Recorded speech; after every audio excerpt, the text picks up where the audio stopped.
My question is, why is it important for a woman to marry a third party if she wants to go back to her first husband after her first husband has given her talaq? भाई साहब का सवाल था कि जरूरी क्यों है कि अगर एक औरत अपने शोहर के साथ तलाक हो जाता है तो उसे दूसरे से थर्ड पार्टी से शादी करना जरूरी क्यों है पहले शोहर से वापस करने के लिए? ये सवाल है। सवाल अभी दोहरा है, जवाब दे रहा हूं मैं। ये लोगों को गलतफहमी है कि अगर मियाँ बीवी का तलाक होता है और अगर वो फिर से शादी करना चाहते हैं, ये गलतफहमी है लोगों की कि उसको तीसरे से शादी करना फर्ज है। कुरान में साफ तौर पे लिखा हुआ है सूरह बकरा में सूरा नंबर 2 आयत नंबर 228 से लेके 242 तक तलाक का पूरा डिटेल दिया गया, किस तरीके से तलाक दिया जाता है। पहले मैंने कहा था कि आपस में समझौता होना चाहिए, नहीं होता है तो गेट एन आर्बिट्रर, एक बड़े को बुलाओ, शोहर की तरफ से बीवी की तरफ से समझौता करो। नहीं होता है तो तलाक बोलने के बाद इद्दत के 3 माह है। कुरान में लिखा सूरह बकरा सूरा नंबर 2 आयत नंबर 228 के 3 माह, 3 महीने, 3 menstrual cycle is the period of waiting iddat. 3 महीने के बाद द डिवोर्स इज कंप्लीटेड। लेकिन 3 महीने के दरमियान अगर मियां बीवी वापस में रुजू होना चाहते तो हो सकते, तलाक नहीं होता है।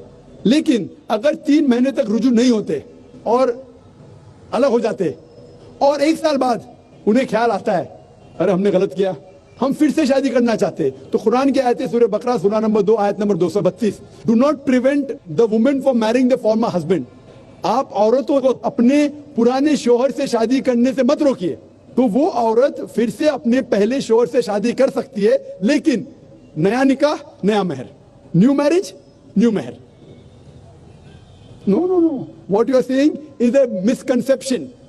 आई कम टू इट। लोग समझते हलाला की जरूरत है, हलाला जैसी कोई चीज कुरान में है नहीं, उसके ऊपर आऊंगा।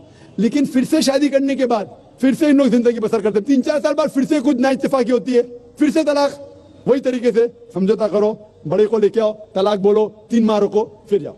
फिर से 2 साल बाद याद आता है नहीं वापिस से रहेंगे, फिर से शादी कर सकते, फिर निकाह, फिर मेहर, फिर से झगड़ा होता है। फिर तीसरी बार अगर तलाक होता है तो अल्लाह ताला फरमाते सूरह बकरा सूरा नंबर 2 आयत नंबर 230 में कहते कि तीसरी बार अगर तलाक देंगे तो फाइनल। इसके बाद आप फिर से मियाँ बीवी ने, जब तक आप थर्ड को नहीं मैरी करें। इसमें क्यों? ये शादी ब्याह गुड्डा गुड्डी का खेल थोड़ी है।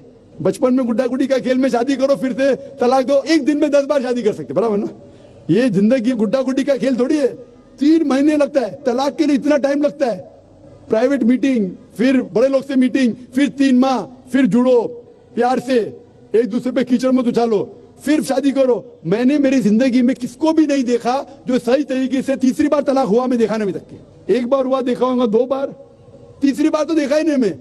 ये अगर आप गुड्डा गुड्डी का खेल करते तो फिर 1 बार आपने रिजेक्ट किया, 2 बार रिजेक्ट किया, 3rd बार फाइनल, फिर आप दूसरे से शादी करो।